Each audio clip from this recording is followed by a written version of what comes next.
BJP के नेताओं की जानिब से, जिसमें उनके टॉप के नेता भी शामिल हैं, मोदी जैसे और योगी आदित्यनाथ, अमित शाह, राजनाथ सिंह साहब, ये वो लोग हैं जो कि आए दिन आपको इस तरह के स्टेटमेंट्स देते हुए नजर आते हैं कि पाकिस्तान के अंदर घुस जाएंगे और उनका इलाका कब्जा कर लेंगे। कई मरतबा इन्होंने इस तरह के स्टेटमेंट्स दिए हैं। अब कल मैंने ब्रॉडर व्यू के अंदर ये एक्सप्लेन करने की कोशिश की थी कि ये सिर्फ पॉलिटिकल जुमलेबाजी है, इसमें हकीकत कुछ भी नहीं है। इंडिया के अंदर ये कैपेबिलिटी ही नहीं है पाकिस्तान का 1 इंच भी इस वक्त इन्वेड करने की, और शायद अगले कई डेकेड्स तक ऐसा होता हुआ नजर भी नहीं आ रहा। तो ये जो कुछ भी कर रहे होते हैं ये जुमलेबाजी होती है और वोट लेने के लिए और आवाम को उल्लू बनाने के लिए कर रहे होते हैं। नेशनलिज्म के जज्बात उभार के वोट लेना बड़ा आसान होता है, लेकिन ग्राउंड रियलिटी अगर आप देखेंगे तो आपको इनकी ये सारी स्टेटमेंट्स बकवास नजर आएंगी। इस पे थोड़ा सा आज मजीद बात कर लेते हैं कि आखिर ऐसी क्या टेक्निकल वजूहात हैं जिसकी बुनियाद पर मैं ये कह रहा हूं कि इंडिया 1 इंच नहीं ले सकता। ये मैं ऐसे नहीं कह रहा हूं, मतलब कुछ बात है तभी मैं आपको बता रहा हूं। पाकिस्तान इस रीजन का वाहिद मुल्क है जिसने no first use of nuclear weapons policy adopt नहीं की हुई।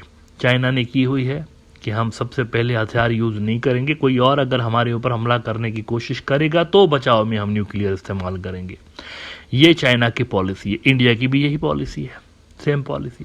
पाकिस्तान की नहीं है, पाकिस्तान की नहीं है, और ना ही पाकिस्तान इंटेंशन रखता है इस पॉलिसी को अडॉप्ट करने के लिए। पाकिस्तान खुलेआम कहता रहता है कि अगर हमें जरा सा भी थ्रेट फील हुआ तो पहले हम इस्तेमाल कर लेंगे न्यूक्लियर, भले हमारे ऊपर कोई न्यूक्लियर अटैक करे ना करे, हम पहले कर देंगे। ये पाकिस्तान की पॉलिसी है और इसके पीछे एक बड़ी बुनियादी वजह है, और वो वजह यह है कि पाकिस्तान की इस पॉलिसी ने ही असल में इंडिया और पाकिस्तान की जंग को रोका हुआ है। अगर ये पाकिस्तान की पॉलिसी ना होती तो शायद इंडिया पाकिस्तान जंग कभी भी छिड़ सकती थी। अच्छा, अब इसको मजीद आसान तरीके से एक्सप्लेन करने के लिए मैं जनरल रिटायर्ड खालिद अहमद किदवाई उनका कुछ स्टेटमेंट आपको दिखाना चाहूंगा। 2 रोज पहले उन्होंने एक सेमिनार से खिताब करते हुए बड़ी ही इंपॉर्टेंट बातें की हैं। अब ये जो जनरल खालिद अहमद किदवाई साहब हैं, ये है कौन? ये इस वक्त जो हैं पाकिस्तान के नेशनल कमांड अथॉरिटी के एडवाइजर हैं। नेशनल कमांड अथॉरिटी वो चीज़ है जो कि पाकिस्तान के न्यूक्लियर वेपन्स को देख रही होती है, और इससे पहले जनरल किदवाई जो हैं ये डायरेक्टर जनरल रह चुके हैं पाकिस्तान के स्ट्रेटेजिक प्लान्स डिवीजन के। ये भी न्यूक्लियर से रिलेटेड ही है। तो टॉप की पोजीशन पे अपॉइंटेड जो बंदा है उनकी बात बताना यहाँ पे ज़्यादा मुनासिब होगा, क्योंकि उनको ज़्यादा पता होता है कि हमारी क्या पॉलिसी है, न्यूक्लियर पॉलिसी क्या है। उन्होंने वेडनेसडे वाले दिन बात करते हुए कहा कि हमारी ये जो नो फर्स्ट यूज पॉलिसी है ना, वो नहीं है। इकोनॉमिक टाइम्स ने उनको रिपोर्ट किया कि Pakistan does not adhere to no first use of nuclear weapons policy, ex army official. और इसमें इनके जरा ये अल्फाज देखिए कि Pakistan does not have a no first use policy, and I will repeat that for emphasis. Pakistan does not have a no first use policy. The Indian gung-ho leadership may like to think about it. There should never ever be a doubt in anyone's mind, friend or foe, that Pakistan's operationally ready nuclear capability enables every Pakistani leader the liberty, the dignity and the courage to look straight into the Indian eye and never blink. और ये जो capabilities हैं ये किस नौयत की हैं, इसके हवाले से वो कहते हैं कि the full spectrum deterrence capabilities available to the Pakistani military were the combination of the conventional and most modern technology based weapons capable of responding to all threats from the enemy, state-run Associated Press of Pakistan APP news agency reported. He added that the full spectrum deterrence helped in restoring the strategic balance of power that enforced peace in the region. कल मैंने ये बात की थी कि ये जो घुस जाएंगे 6 महीने में कब्जा कर लेंगे, ये बयानात तब दिए जाते हैं जब बहुत ज़्यादा गैप हो, बैलेंस ऑफ पावर में बहुत ज़्यादा गैप हो। जब गैप नहीं होता है इतना ज़्यादा तो इस तरह के बयानात ऐसे ही होते हैं, मतलब हवाई फायर होते हैं, प्रैक्टिकली इनकी कोई सिग्निफिकेंस नहीं होती। बैलेंस ऑफ पावर इंडिया और पाकिस्तान के दरमियान इतना ज़्यादा हैवी है नहीं, तकरीबन बराबर बराबर हैं दोनों। और जनरल किदवाई कहते हैं कि in the past few decades the robust nuclear capability of Pakistan has enforced peace in the region. अब इसको मजीद आसान भाषा में समझने के लिए आपको इंडिया की कोल्ड स्टार डॉक्ट्राइन को समझना पड़ेगा। इंडिया की कोल्ड स्टार डॉक्ट्राइन ये है कि बहुत बड़ी तादाद में इंडिया की जो फोर्स है, क्योंकि नंबर ऑफ ट्रूप्स जो है इंडिया और पाकिस्तान के उसमें फर्क है। इंडिया के पास जो सोल्जर्स हैं वो ज्यादा हैं क्योंकि उनके पास जो थ्रेट लेवल है उनका ज्यादा है। उनको चाइना का बॉर्डर देखना है, उनको पाकिस्तान का बॉर्डर देखना है, उनकी टेरिटरी बहुत बड़ी है, तो उन्होंने फौज भी ज्यादा रखी हुई है, तकरीबन डबल फौज रखी हुई है, पाकिस्तान से डबल पे।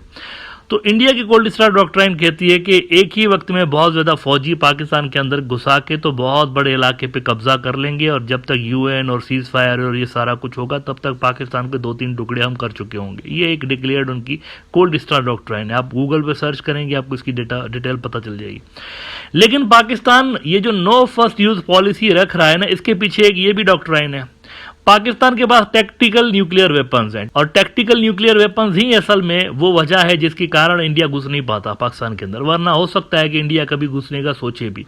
लेकिन टैक्टिकल न्यूक्लियर वेपन्स ऐसे हैं जो कि सिर्फ छोटे से रेडियस के अंदर, कुछ किलोमीटर के रेडियस के अंदर वो होते न्यूक्लियर हैं वो भी, लेकिन उनका इम्पैक्ट जो डिस्ट्रक्शन का होता है वो कम एरिया के अंदर होता है। और यही वजह है पाकिस्तान कहता रहता है कि हमारे पास 0 से लेकर तो 2750 पता नहीं कितने किलोमीटर, यानी पूरा का पूरा इंडिया हम कवर कर सकते हैं, लेकिन 0 किलोमीटर से लेकर तो आखिरी कोने तक इतना ज्यादा रेंज हमारे पास मौजूद है, तो ये कभी भी हम यूज कर सकते हैं। इसी वजह से वो कहते रहते हैं। अच्छा, इसी हवाले से जनरल किदवाई कहते हैं, और मैं इकोनॉमिक टाइम्स को ही कोट कर रहा हूं, he said that the nuclear weapons were held on land with the Army Strategic Force Command, at sea with the Naval Strategic Force Command, and in the air with Air Force Strategic Force Command.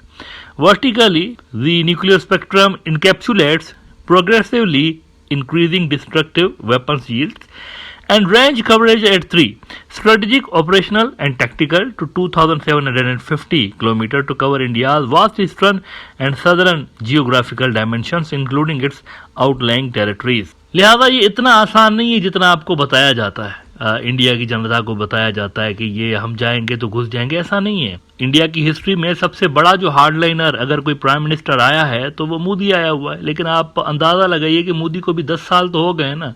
10 साल के अंदर कितना inch Pakistan का जमीन मोदी ने हड़प किया है, 1 इंच भी कर पाया है वो। जब 2014 में आ रहा था तो यही बातें की जा रही थी, पाकिस्तान गया, पाकिस्तान के तो 4 टुकड़े 6 टुकड़े 8 टुकड़े हो जाएंगे, लेकिन कितने इंच उसने पाकिस्तानी ज़मीन अब तक हथियाई है 10 सालों के अंदर? अगर 1 इंच भी की है तो आप मुझे बता दें। तो ये सिर्फ वैसे लफाजी होती है, इसको सीरियसली नहीं लेना चाहिए, ये पॉसिबल है नहीं। असल में बैलेंस ऑफ पावर जो है दोनों मुल्कों के दरमियान वो इतना ज़्यादा नहीं है कि इस तरह की बातें की जाएँ, घुस जाएंगे तो कब्जा कर लेंगे। It's simply not possible at the moment, और नियर फ्यूचर में पॉसिबल नज़र भी नहीं आ रहा।